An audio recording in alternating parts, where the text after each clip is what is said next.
7h54. Olha, a gente falou ainda há pouco sobre o caso de um bebê, depois de um parto, que foi morto em um motel da zona norte da cidade. A gente tem informações agora com o repórter Bruno Fonseca. Vamos acompanhar. Bom dia, Bruno.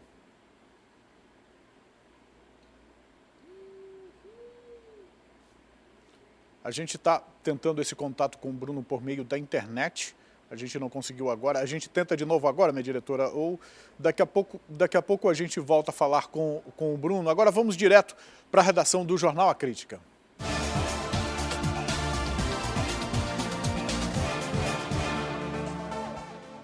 Muito bom dia, Dante. Bom dia para você. Bom dia, Manuel. Seu jarrinho de flor aí também. Sempre. Gostei da decoração, finalmente ele adotou, viu? Dante, o plenário da Câmara aprovou na noite de ontem o texto base da medida provisória da liberdade econômica. Agora é o seguinte, quem é trabalhador precisa estar atento ao que foi aprovado aí. Por quê? O que exatamente essa liberdade econômica significa representar na prática, Dante? Pois é, Manuel. É uma MP que ela carrega esse nome de liberdade econômica, mas ela pega muito também no regime do trabalhador. Tanto que ela foi conhecida aí nos bastidores por muita gente como uma mini reforma trabalhista. Inclusive, essa característica dela de entrar de maneira bem profunda, inclusive, na questão trabalhista, no texto base dela, tinha muitos pontos voltados para a questão trabalhista. Até esses pontos foram até retirados. Era uma medida provisória que saiu da comissão com 52 artigos, ela passou com 20, né?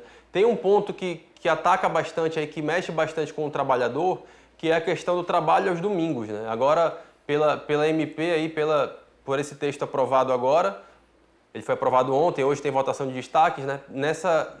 O trabalhador agora, com o que consta nesse texto, o trabalhador vai poder trabalhar até 4 domingos consecutivos, né? E só vai precisar ser pago para ele com uma folga durante a semana. Ou seja, se pagarem aquela folga durante a semana, ele não vai ter receber dobrado, né? Como a legislação prevê hoje.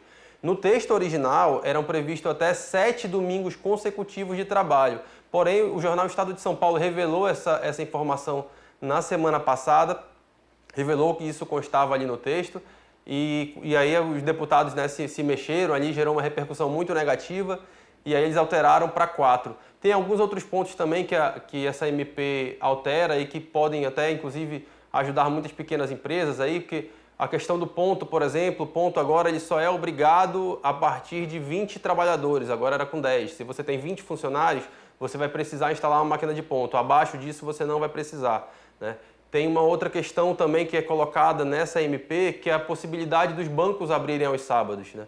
Hoje os bancos não funcionam aos sábados, as agências bancárias não funcionam, e a partir de agora elas podem funcionar de acordo com esse texto. Tem uma questão, assim, procuradores do trabalho, inclusive, já têm se manifestado em relação a esse texto, a essa MP que é do governo, né? Questionando se ela não acaba precarizando mais ainda as questões trabalhistas, né? É visto de muitas maneiras como um ataque à fiscalização, às leis que regem hoje o mercado de trabalho no Brasil.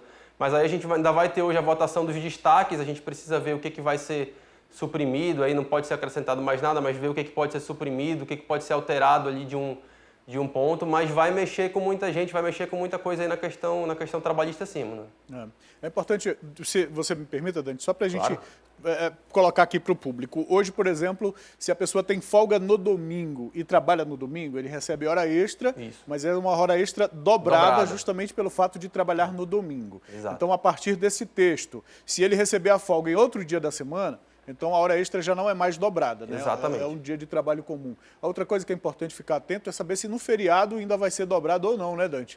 É bom a gente acompanhar para saber como é que vai ficar isso, né? A gente precisa acompanhar esse texto final, ver como é que vai ficar, mas assim, inicialmente imagina-se que por analogia, né, funcione feriado e domingo como é hoje, né? Uhum. Agora, Dante, deixa eu mudar um pouco de assunto aqui. Vamos falar sobre o Ministério Público Federal, que abriu um inquérito para investigar a redução da fiscalização em relação ao combate do desmatamento por parte do Ministério do Meio Ambiente. Ou seja, o Ministério Público quer investigar, se abrir o inquérito, já vai investigar, né? Isso. Vai investigar o Ministério do Meio Ambiente, é isso mesmo? Exato, é uma ação aqui da Procuradoria Regional aqui do Amazonas, né, que foi instaurada no dia 31 de julho, né, recente agora, por conta de todas essas notícias que vêm sendo veiculadas aí na mídia e sendo discutidas, inclusive pelo próprio ministro do Meio Ambiente. Tem alguns pontos bem importantes que são destacados pelo MPF nessa proposta aí de ação, né? nessa proposta de abertura de investigação. Um dos detalhes que eles questionam é a possibilidade que já foi ventilada pelo ministro do Meio Ambiente de que seja feita uma licitação para monitoramento dos dados de desmatamento. O que o MPF questiona de maneira muito razoável, inclusive, é que já há o INPE, a gente já tem o Instituto Nacional de Pesquisas Espaciais ali, que faz esse tipo de trabalho, há muitos anos e com excelência, com técnicos, com cientistas por trás disso, e eles questionam de por que essa possibilidade de uma licitação para contratação por 7 milhões de um instituto privado para monitorar o desmatamento. A gente sabe que essa possibilidade de contratar um instituto privado para isso foi levantada por conta dessa guerra política que se criou entre o INPE e o governo federal. O governo federal questiona os dados de desmatamento apresentados pelo INPE, né? Isso culminou inclusive na demissão do presidente do instituto, Ricardo Galvão, que deixou o órgão em meio a um combate feroz aí com o presidente Jair Bolsonaro. E um outro ponto levantado pelo MPF nessa proposta é de que ele sugere que está havendo ali uma liberação do desmatamento de uma maneira reduzindo a fiscalização e permitindo, inclusive, enriquecimento ilícito de grileiros e desmatadores. Então, assim, é um posicionamento bem duro, bem firme do MPF, que pede explicações do governo federal, dá um prazo ali para eles se manifestarem de 20 dias sobre esses pontos. Mas a tendência é que se abra uma investigação, sim, e a gente precisa ver, porque é preciso vigiar essa questão. A gente que está aqui, que acompanha, a gente tem discutiu isso ontem também, vê a nossa realidade aqui de perto, a gente sente os efeitos, né? Acho que domingo passado, por exemplo, a fumaça aqui estava medonha, né? Tá difícil respirar, inclusive. Então a gente sente os efeitos aqui de maneira bem cotidiana, né, para a gente. Então, essa ação, essa proposta do MPF é muito importante nesse momento. Em relação, inclusive, por exemplo, a uma empresa privada que vai fazer esse tipo de fiscalização, inevitavelmente vai usar a mesma estrutura tecnológica que o INPE utiliza. O mesmo monitoramento por satélite, de alguma forma, vai ter que fazer, inclusive, algum tipo de parceria nesse sentido, o que acaba tornando essa ação um certo contrassenso. Né? Não tem como inventar a roda numa coisa dessa. Né? É complicado. Para fazer um monitoramento de desmatamento da Amazônia, não dá para você imaginar que uma empresa vai botar, 1.000 funcionários rodando a Amazônia que vai ter uma visão, porque não vai, tem que ser por satélite, né? Não tem muito escape. E gera uma dúvida aí, porque a gente tem visto em vários posicionamentos do governo federal como um todo, essa questão de alinhamento ideológico muito pesada, né? Mas aí é fácil, é só substituir como fizeram, não substituíram a presidência do INPE? Pois é, e aí então, sempre fazendo essas pontuadas, essas coisas de que tem coisa de esquerda, coisa de esquerda, coisa de esquerda. Isso é repetido muitas vezes em vários casos, em casos técnicos e em casos políticos. Então gera uma preocupação de que se for feita uma licitação, uma contratação de uma empresa para fazer algo que já tem um órgão público que faz, esse alinhamento seja colocado como condicional novamente, e aí a gente fica na dúvida, vai saber ou não se de fato se o dado aquele dado é real ou não, né? Exatamente. Dante, muito obrigado pela tua participação com a gente, meu irmão. Até amanhã, discutindo aqui outros temas de temas nacionais de assunto de interesse nosso aqui local. Exato, Emanuel. Obrigado, bom dia e até a próxima. Muito bom dia. Olha, a gente segue falando do noticiário nacional, viu? Porque o deputado federal pelo estado de São Paulo, Alexandre Frota, foi expulso do PSL na manhã de ontem. Frota foi advertido diversas vezes por suas declarações contra o presidente Bolsonaro, que também é filiado ao PSL, obviamente. Por conta dessas declarações, Frota já não faz mais parte do partido. O Estatuto do PSL diferencia infidelidade partidária de desalinhamento do filiado com o partido. Por isso, o PSL não irá pedir a cassação do mandato de Frota por infidelidade partidária, já que essa infração não foi constatada. O ex-ator pornô foi convidado para entregar o DEM, o Democratas. O deputado ainda não respondeu. Ele também é assediado pelo PSDB. E olha, o presidente do Senado, Davi Alcolumbre, se reuniu ontem com o ministro da Economia, Paulo Guedes. Na pauta, o pacto Federativo, viu? De acordo com Alcolumbre, os dois acertaram o que o Senado fará, um pacote de emendas constitucionais para facilitar que os recursos do orçamento público cheguem aos estados e municípios. O presidente do Senado ressaltou que a quase totalidade do orçamento dos entes federados é ocupado por despesas obrigatórias, daí a necessidade da reforma. O novo Pacto Federativo, segundo o Alcolumbre, tramitará ao mesmo tempo que as reformas da Previdência no Senado e tributária na Câmara dos Deputados.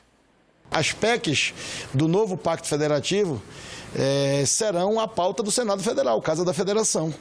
Eu quero conversar com os líderes, inclusive por isso fiz questão de vir aqui com o ministro Paulo Guedes, para falar um pouco desse sentimento de Senado Federal, que é fundamental descentralizarmos o recurso de um Estado que de cada R$100 tem obrigatoriedade de R$96. Não é possível, tem que descentralizar.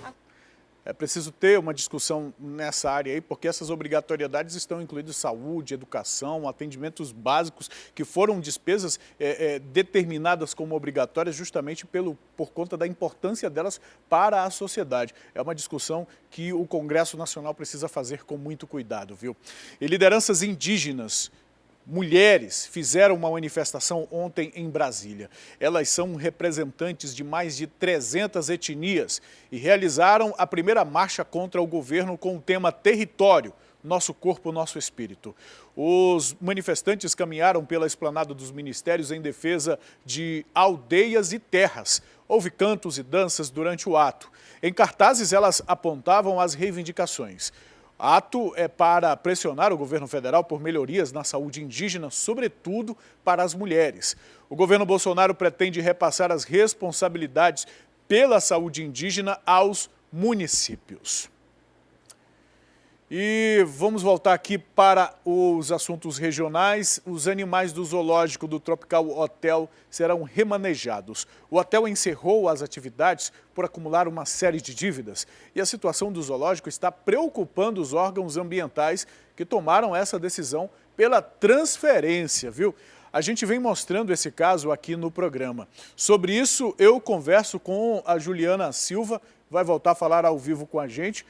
Juliana, quantos animais serão transferidos e já há informação sobre para onde eles serão destinados?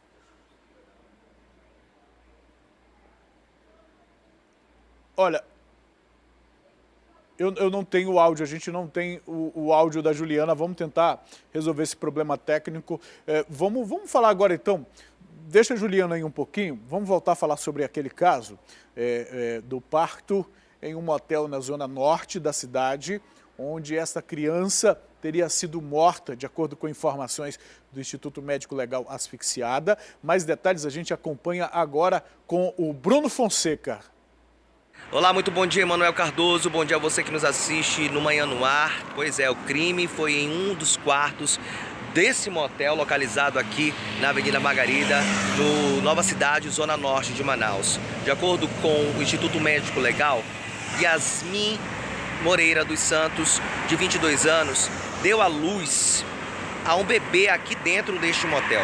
Foi quando ela chamou uma amiga para vir para cá. Em seguida, o SAMU foi acionado e foram levados tanto o bebê quanto a mãe para um hospital aqui das proximidades. De acordo com o Instituto Médico Legal, que fez aí todo o exame, Emanuel, foi constatado a morte da criança. A criança do sexo masculino morreu por asfixia, ou seja, alguém matou esse bebê. A polícia não comenta ainda sobre o caso porque está em investigação. A mãe, a Yasmin, ela também não fala sobre o caso e também nega todo o aparato aí, toda essa notícia que choca qualquer pessoa. A polícia investiga o caso e a gente lamenta muito que isso esteja acontecendo logo aqui na cidade de Manaus. Eu volto com você, Emanuel. Ok, Bruno, obrigado pelas informações, é um caso chocante mesmo, a gente vai acompanhar o trabalho da polícia, viu? Vamos fazer um rápido intervalo e daqui a pouco a gente volta com informações de que o Ministério Público quer que os ingressos do jogo de domingo, o jogo do Manaus contra o Brusque, que esses ingressos sejam numerados. A gente sabe que eles já estão sendo comercializados sem a numeração, viu? A numeração lá do assento, o Ministério Público está intervindo nisso aí. Daqui a pouco, depois do intervalo, tem também a interação do nosso telespectador, o telespectador que está participando com a gente por meio do 9291-2167. É daqui a pouquinho, é rapidinho, depois do intervalo.